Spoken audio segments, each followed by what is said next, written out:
I But we wasn't sure probably if are you were. good to just hit the last call, see what suggestions you guys have, since we went very psychological with this show. I can kind of Psychological. start out with it because they used it in some of the investigative techniques. So my last call is paying attention to more than just the person in the image. They use this throughout the series, where we had a little bit of this with Don't Fudge with Cats, where Yes. you look at things like the power outlets or things on the wall, the instructions, the reflections. It's kind of the extra stuff that might appear in an image that is going to give you more details. One of the things I like is like the weather or the shadows based on sun. Mhm. That is a Mhm. nice one because you can also figure out the location, especially if there's a contradiction. I've had some where they say, well, I was there. It was 6 p.m. and I was in Nashville, and I'm looking at it and they're saying 6 p.m. in Nashville in January. And I'm like, it's pitch dark.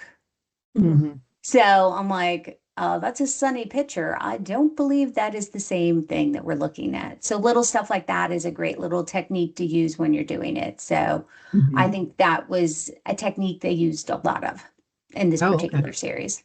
Mhm. Can I go next? Yeah. Mine's kind of related to what you just said. And so my last call is actually an article by Benjamin Strick on his Medium. And it was about him geolocating a gang leader wanted by the FBI, and basically an FBI fugitive explainer. And this is a real life one, but a lot of his had to do with image analysis as well, Hmm. finding the location for that image as well. So again, it would be paying attention to the details. So I would suggest reading this one, not just one article. I mean, this guy, Benjamin Strick, he's got a YouTube channel, and it really about when you look at photos and videos, looking at more than what's just the front. Very cool.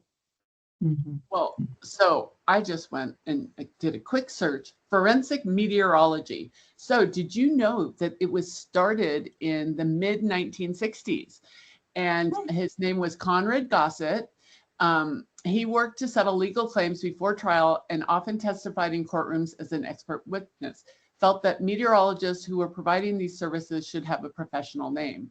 So he's the one who did the professional name. I had heard it obviously on like a podcast recently.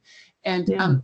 it is fascinating when you're like, especially if, you're an SIU investigator and, there's a car crash or something like that, and the pictures just don't match. Like, Yeah. I mean, there's so many things that you can do it. And yeah, they have, they are certified, again, licensing, American Meteorology Society rigorous certified consulting meteorologist program. I think that's fascinating. That is And interesting. yeah, and like, I, lawyers, do they know about this in cases? Like this could be a real big deal. Like It's an someone, expert for everything. yeah, Yeah. exactly. There's an expert for everything. So that's mine. So Very interesting. That's a find good yourself one. a forensic meteorologist if you need it. Yeah, that is a good one, and it makes such a difference. And as you go into that, you could also want to have someone with reviewing an image and where that shadows are at, or if you're looking at the vegetation within one, uh, because that's been used before. I know that I've done that. I use vegetation, garbage. They have their garbage pails out, not pails, but For pickup.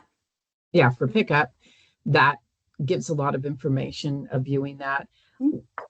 But I would say Bellingcat does a great job with everything you're talking about when they're reviewing things. And they had a maritime one, and I'm not sure if I've ever talked about it, but they were following a cargo ship, and they are supposed to always leave their navigation on so they can be tracked and so forth.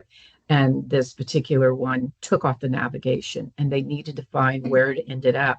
So they went out on crowdsourcing and was Nice. going for the photos and using behind the scenes of the photos to track where the cargo ship ended up.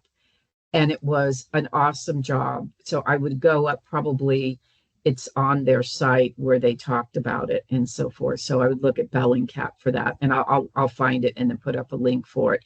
But it was so interesting to find out how they did that crowdsourcing. Really, I mean, there were a lot of other tools that you can use, especially you can monitor where these shipments are going to. But when they turn it off, you know there's something that's not going good. Yeah. So I will put up the link. I'll look it up and put the link up for that, because that is a good one. And I'll Very cool. save what I was going to use for another time. Perfect. We're like, wait. Perfect. Yeah. Well, excellent. Remember, everyone, subscribe at oatsandcocktail.com and YouTube, Oats and Cocktail, and you can catch these last calls. But if you want the full episode, you got to subscribe in the portal. It's free. It doesn't get you spam or anything. It just gets you access to all the resources we share. So hopefully we see you in the portal. Yeah. And I believe you don't have to sign up. You can actually watch the videos without signing up. But if you want to sign up and interact with us, help us, throw some ideas at the wall, some books you like, some movies you think we should check out. And I think you get a ping too when we post up our episodes. You get an automatic ping to watch. Yep. And I think that you should tell us what you like and don't like. There we That go. makes a difference. Yeah. Yeah. What can we do to make it better? We've gotten some good Absolutely. show suggestions, and we have worked it into the lineup. So I've got a lot of watching. All right. Thanks, everyone. Thanks. Bye. Thank you.